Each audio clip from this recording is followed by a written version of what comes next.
How you doing, everyone? Sean O'Kane here with Chip Estimate TV. We're coming to you from the TSMC OIP 2017 at the Santa Clara Convention Center. With me today is Lisa Minwell. She's the Senior Director of IP Marketing at eSilicon. And I want to mention, not only you're a partner of ChipEstimate.com, eSilicon is not only an ASIC provider, but an IP provider as well. So much of their IP catalog rests on ChipEstimate.com, so people, designers, can quickly search the most silicon-proven IP available from eSilicon on ChipEstimate.com as well as eSilicon. That's right. So thank you for joining me. Let's dive right into talking about cloud computing. The global IP traffic is up. There's more users, more devices, there's more videos being viewed and shown. So what is eSilicon doing to manage and address those challenges? Well, we're really targeting very advanced FinFET ASICs. These are very large chips, typically 400 millimeters squared or greater. Mm-hmm. These chips are really requiring a lot of bandwidth, many SerDes on board.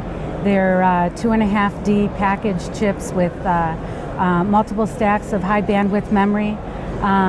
So to be able to address that, it's really having the ability to work on advanced technology nodes.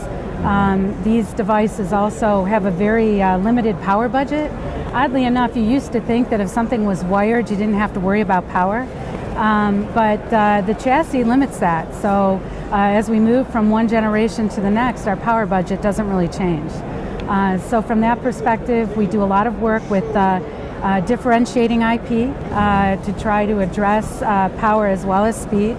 And then we look at some different architectures that we can do on the IP side to enhance those chips.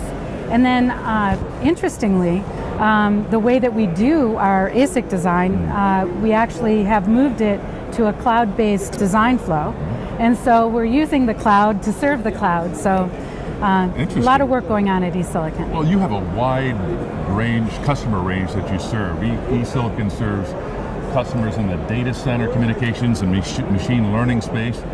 And of course, your networking customers the need for speed is paramount. Absolutely. So how does eSilicon differentiate ASICs with IP? Yes, we do. We have memories, several memory architectures. The networking chips specifically, because they require a lot of bandwidth. We do a lot of work with different multi-port architectures, and we call them pseudo architectures in that we're using a 60 SRAM bit cell rather than a large, logic bit cell to be able to have as many memory transactions as we can within a clock cycle. You can remember there were some algorithmic approaches to this in the past, but we've really concentrated on, hardened memory compilers that can deliver this to our customers. And then, of course, we also have very high-speed cache architecture.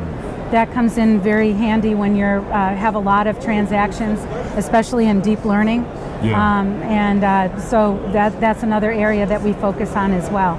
So we have a pretty broad breadth of IP, both from a memory perspective. Mm-hmm. We also have a high-speed SerDes.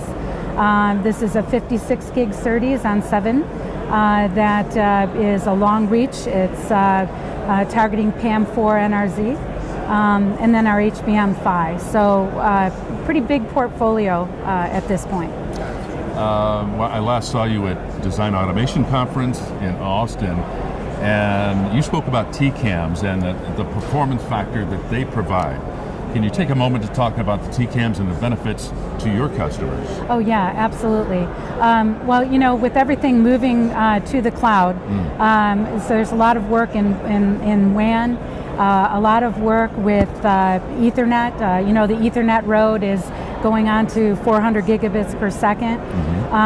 And as well, there's need for more IP addresses.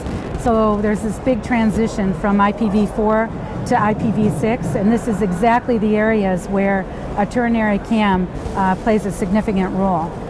So our TCAM is pretty heavily used, and we've really focused on very high speed, but while managing power and area.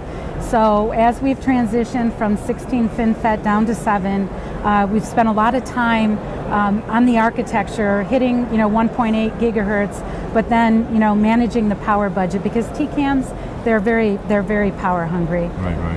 And then we also have a new patent, duo architecture as well.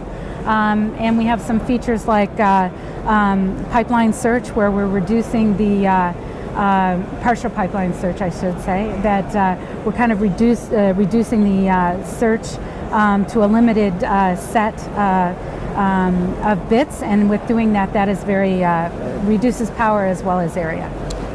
Perfect.